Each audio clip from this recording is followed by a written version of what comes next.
नमस्कार दोस्तों, द टाइटेट में आपका स्वागत है।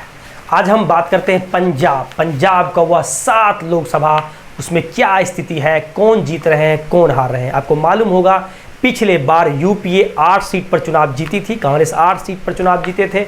वहीं एनडीए में एसएडी शुरू अकाली दल और बीजेपी चुनाव मिलकर लड़ी थी और 2-2 सीट पर यानी 4 सीट और आम आदमी पार्टी 1 सीट पर चुनाव जीती थी। इस बार शुरू अकाली दल अलग चुनाव लड़ रहे हैं, गठबंधन टूट गया है, बीजेपी अलग चुनाव लड़ रही है। इंडिया गठबंधन में सारे जगह एक साथ चुनाव लड़ रहे हैं आम आदमी पार्टी और कांग्रेस, लेकिन पंजाब ही ऐसा सीट है दोनों अलग अलग लड़ रहे हैं।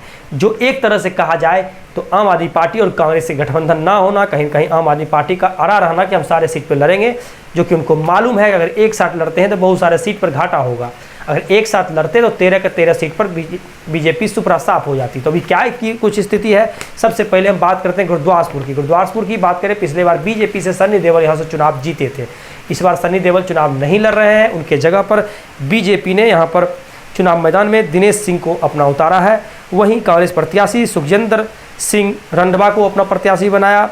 आम आदमी पार्टी से अमन शेर सिंह हैं और शुरू अकाली दल से दलजीत सिंह चीमा को अपना प्रत्याशी बनाया है। यहाँ मुकाबला दिलचस्प है। इस दिलचस्प मुकाबले में पिछले बार सन्नी देओल सिर्फ 82,000 वोटों से चुनाव जीते थे। इस बार यहाँ पर कांग्रेस प्रत्याशी सुखजिंदर सिंह रंधवा की स्थिति मजबूत मानी जा रही है और 50,000 के ज़्यादा अंतर से यह चुनाव जीत जाएंगे।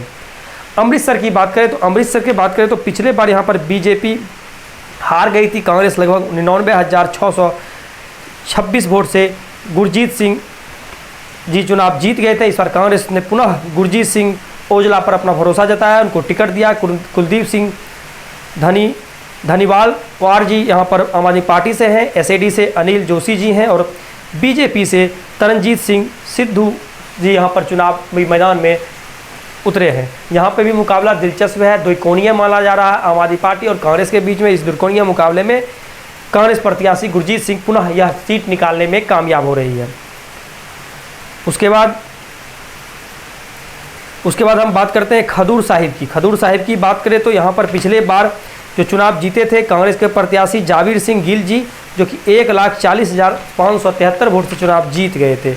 इस बार कुलबीर सिंह जीरा को कांग्रेस ने प्रत्याशी बनाया। बीजेपी से यहाँ पर मनजीत सिंह जी हैं और वहीं आम आदमी पार्टी से लालजीत सिंह भुल्लर हैं और एसएडी से यहाँ पर बिरसा सिंह यहाँ पर भलतोहा जी चुनावी मैदान में है। यहाँ पे मुकाबला दिलचस्प है। इस दिलचस्प मुकाबले में बहुत कम अंतर से लगभग 50,000 के 60,000 के अंतर से यहाँ पर कांग्रेस प्रत्याशी पुनः यह कुलबीर सिंह जीरा जी चुनाव जीतते हुए नजर आ रहे हैं।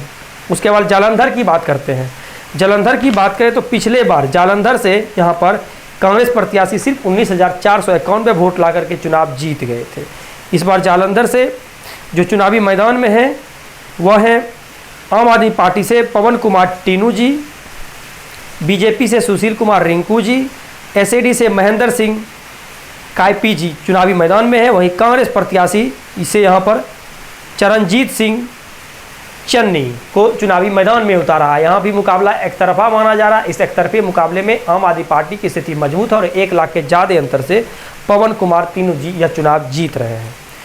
होशियारपुर की बात करें तो होशियारपुर से पिछले बार यहाँ पर बीजेपी प्रत्याशी 48,530 वोट ला करके सोम प्रकाश जी चुनाव जीत गए थे। इस बार यहाँ पर कांग्रेस से यामिनी गोमर जी हैं, आम आदमी पार्टी से राजकुमार चवेवाल हैं, सोहन सिंह टंडाल जी यहाँ पर एसएडी से हैं, बीजेपी से अनिता प्रकाश जी चुनावी मैदान में। इस बार बीजेपी का यहाँ करारी सी सख्त होगी, बहुत इनका भी वोटों का विभाजन हुआ क्योंकि यहाँ पर एसएडी शुरू अकाली दल इसमें गठबंधन में नहीं है, जिसके कारण यहाँ से आम आदमी पार्टी, क्योंकि यहाँ इनका विधायक अच्छा खासा है इस लोकसभा में, इसलिए राजकुमार चौबेवाल जी लगभग 1.5 लाख के ज़्यादा अंतर से चुनाव जीत रहे हैं। तो होशियारपुर जा रहा है आम आदमी पार्टी के पाले में। उसके बाद हम बात करते हैं आनंदपुर साहिब की बात करें तो पिछले बार की अगर हम बात करें तो यहाँ से इंडियन नेशनल कांग्रेस 46,884 वोट से मनीष तिवारी जी चुनाव जीत गए थे। इस बार यहाँ पर कांग्रेस ने अपना सीट बदला, यहाँ पर विजय इंदेर सिंगला को चुनावी मैदान में उतारा। आम आदमी पार्टी से बालविंदर सिंह कंग जी हैं और प्रेम सिंह चंदू मजार जी यहाँ पर हैं, एसएडी से हैं। बीजेपी से सुभाष शर्मा जी चुनावी मैदान में। यह मुकाबला एक तरफा माना जा रहा है। कांग्रेस प्रत्याशी विजय इंदेर सिंगला जी चुनाव जीत रहे लगभग 60,000 से 70,000 के अंतर से। पंजाब में भी इस बार मार्जिन बहुत कम हो रहा है, क्योंकि सारे पार्टी अलग अलग चुनाव लड़ रही है, सबका वहाँ जनाधार है।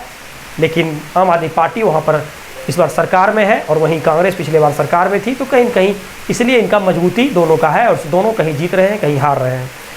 उसके बाद हम चलते हैं लुधियाना की बात करें तो पिछले बार लग रहा था आम आदमी पार्टी चुनाव सीट निकाल लेंगे, लेकिन वह सीट हार गए। यहाँ पर रमनीत सिंह बिट्टू जी कांग्रेस प्रत्याशी 76,732 वोट से चुनाव जीत गए थे। इस बार कांग्रेस से यहाँ पर अमरिंदर सिंह राजा जी चुनावी मैदान में हैं, जो कि पिछले बार भटिंडा से चुनाव लड़े थे।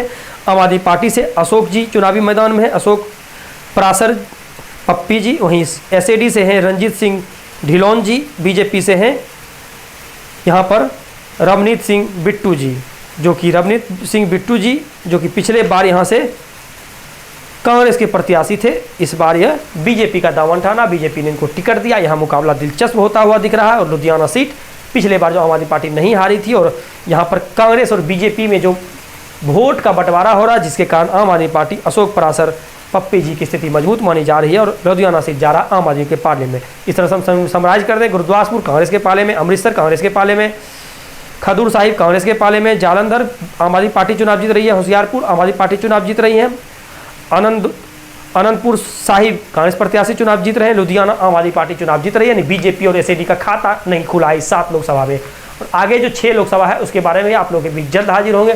तब तक आपसे विदा लेते हैं। धन्यवाद।